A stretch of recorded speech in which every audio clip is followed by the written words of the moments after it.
जिंदगी खुशियों से भरी हुई है, जरूरत है सिर्फ उन्हें पहचानने की। ये कहानी आपको यही समझाने का प्रयास करने के लिए है कि हमारी जिंदगी में अनेकों खुशियाँ हैं, मगर हम उन्हें खोज नहीं पाते, या कहे कि हमारा उनके ऊपर ध्यान ही नहीं जाता और हम बेवजह ही अपनी जिंदगी को खराब समझने लग जाते। ये कहानी है एक ऐसे लड़के की जो निराश था, हताश था। एक दिन उसे एक महात्मा मिले। लड़के ने महात्मा जी से कहा, महात्मा जी, मेरे साथ कुछ भी अच्छा नहीं होता।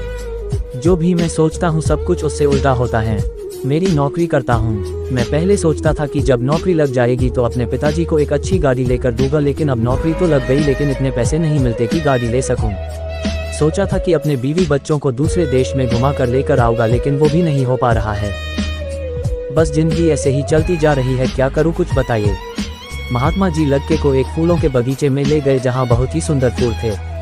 वहाँ ले जाकर लड़के से कहा कि तुम्हें बगीचे में से किसी एक फूल को लेकर आना है जो तुम्हें सबसे सुंदर लगता हो, लेकिन एक शर्त है, किसी भी फूल को तुम पीछे हटकर नहीं तोड़ना। जो तुमने एक बार पीछे छोड़ दिया तो वो समझो तुमसे छूट गया।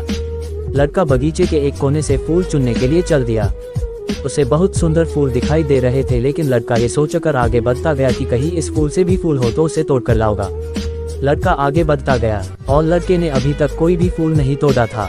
अब बगीचे में केवल कुछ ही फूल बाकी थे जो बिल्कुल सूखे हुए थे। अब लड़का शर्त के मुताबिक पीछे छोड़े हुए फूलों में से भी नहीं तोड़ सकता था। लड़के के पास सिर्फ एक विकल्प था कि वो इन सूखे फूलों में से ही किसी एक को तोड़े। लड़का एक सूखा हुआ फूल तोड़कर महात्मा जी के पास पहुंचा और सूखा हुआ फूल दिखाया।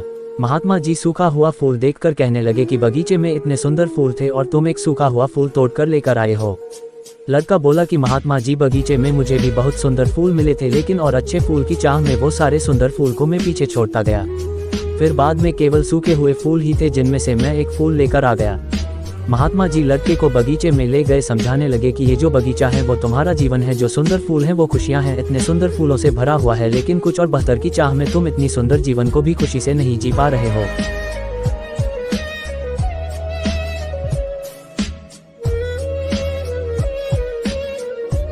तुम्हारे माता पिता को किसी अच्छी गाड़ी से वो खुशी नहीं मिल सकती जो तुम्हारे साथ बैठकर खाना खाने से मिल सकती है। अपने परिवार साथ समय बिताएं, उनकी देखभाल करो। खुद को और अपने परिवार को इतनी खुशी किसी भी चीज नहीं दे सकते।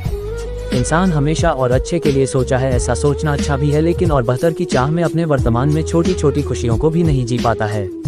हम ये सोचते रहते हैं कि एक ऐसा दिन आएगा जब मेरे पास धन होगा, अच्छा मकान होगा, गाड़ी होगी, लेकिन ऐसा कभी नहीं होता जो हमारे मन के मुताबिक हो। और ऐसे ही सोचते सोचते हमारा सुंदर फूलों से भरे हुआ जीवन में सिर्फ सूखे फूल ही बचते हैं, जिनको हमें मजबूरी में जीना ही पड़ता है। इसलिए अपने वर्तमान में छोटी छोटी खुशियों के पलों को बटोरते रहो। इससे बड़ी खुशी और कहीं नहीं मिल सकती है।